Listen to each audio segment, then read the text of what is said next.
B1 mündliche Prüfung Teil 1. Ich heiße Christoph Schuster und komme aus der Ukraine. Ich bin 22 Jahre alt. Ich bin vor 2 Jahren nach Deutschland gekommen. Ich wohne seit einem Jahr in Frankfurt in der Berliner Straße. In meiner Freizeit spiele ich gerne Fußball mit Freunden und lese auch gerne Bücher. Ich arbeite gerade als Verkäufer. Ich spreche Ukrainisch, Englisch und ein wenig Deutsch. Ich habe in meiner Familie eine ältere Schwester und einen jüngeren Bruder.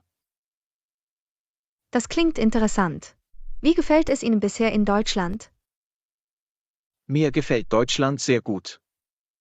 Die Menschen hier sind freundlich und hilfsbereit. Und ich finde die deutsche Kultur und Geschichte sehr interessant. Sehr schön. Vielen Dank, Herr Schuster, das war ein guter Start.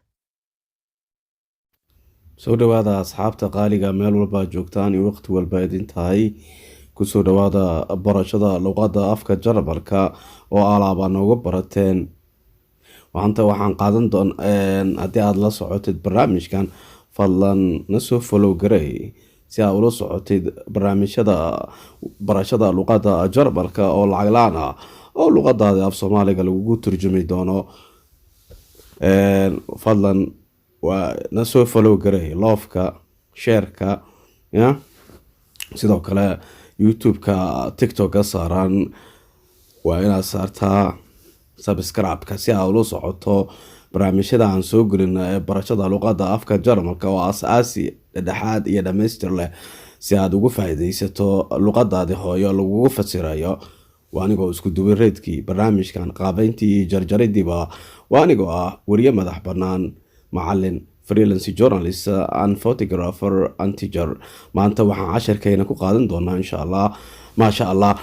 waxaan qaadan doonaa cashirkayna wuxuu ku saabsan yahay sida aan la socono imtixaanka proofing B1-ka waxa lagu qaataa wuxuu ka kooban yahay 3 qaybood proofing B1 tile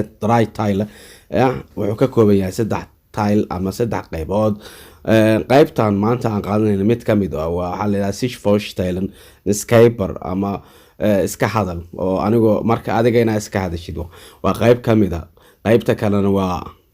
billa beschreibung inaa sharaxdid sawir qaybta kalena waa balayna tima ama qayb ama inaa ka hadashid arrin ama aata qof aad booqanaysiin ama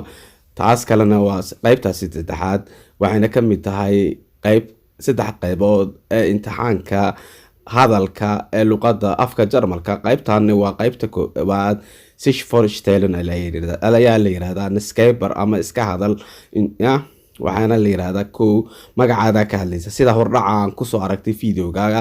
magacaada ka hadlaysa my name hebel daada jirta alte ich bin 33 alt Herkunft meesha ka timid ich komme aus Somalia Mogadishu hubishtad Somalia marka waxa dhaysaa wohne ort meesha aad ku nooshahay ich wohne in Berlin familiekaada ka hadlaysa hadii aad tahay ich bin heiratet ich bin geschieden ich bin getrennt ich bin verheiratet ich bin ich bin qaybahaas ka hadlaysaa kadib hadaa caruur leedahay ich habe 2 Kinder ich habe 3 Kinder ich habe meine älteste Sohn das ich gehe Schule waxyaabahaas ka hadlaysaa waxaa kaloo ku xiga ishbraaqaha ama luqadda aad taqaanid luqadaada hooyo iyo luqadaha kale waxaad dhihi kartaa ich spreche meine Muttersprache Somalisch und Deutsch und Englisch und andere Sprache wie viel Sprache sprichst du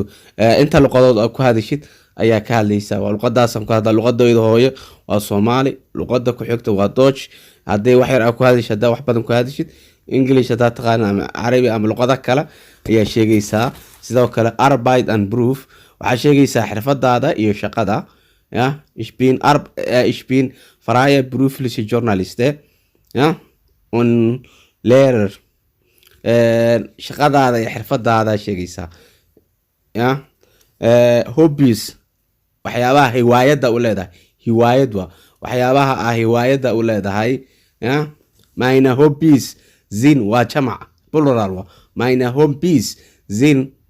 hiwaayadahayga waxyaabaha aan xiiseeyo waxyaabaha hiwaayadaha ii ah ya ich spiele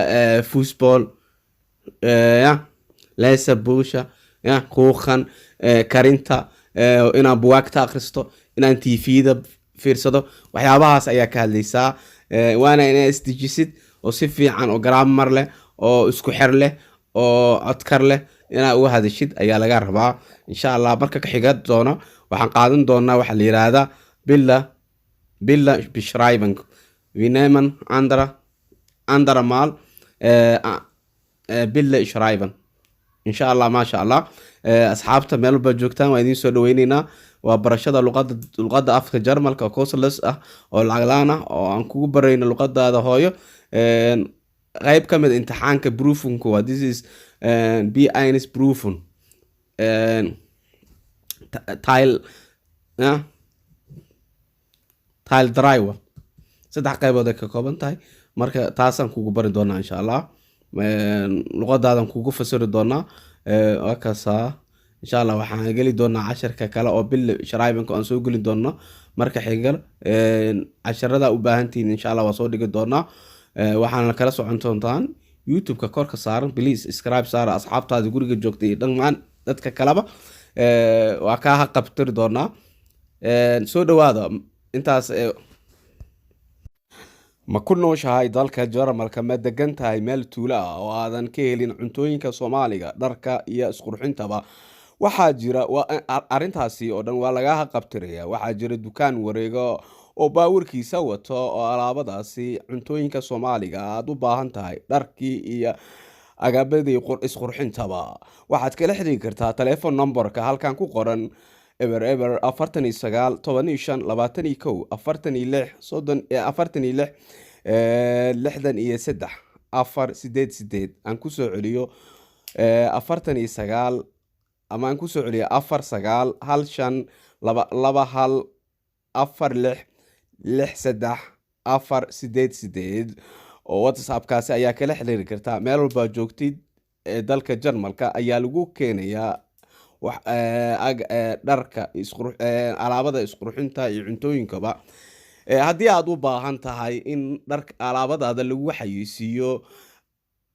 dharka ama agabyada kale ee haysatid guriga ku haysatid ama dukaan ku haysatid ama maqaayad hada haysid in lagu xayeysiiyo diyaar ayaa u nahnay si aan u gaarsiino bulshada nagu xiran TikTok-ga iyo YouTube-ka xayeysiin baafin iyo tahniyadba waana la soo xiriiri kartaa si aan u gaarsiino bulshada ku xiran aaladeyna TikTok-ga iyo midda YouTube-ka sidaas ayaan ku soo gabagaynayna waa qaabayntii isku dubaridkii jarjaridii iyo farsamadii waa anigoo ah wariye madax bannaan Faraya Berufliche Journalist freelancing journalist and photographer Ujufa intaan ku kulmi doono barnaamij la mid ah barnaamijkan sidaas inabadiino meel walba joogtaan iyo waqti walba idin tahay waa aniga Ujufa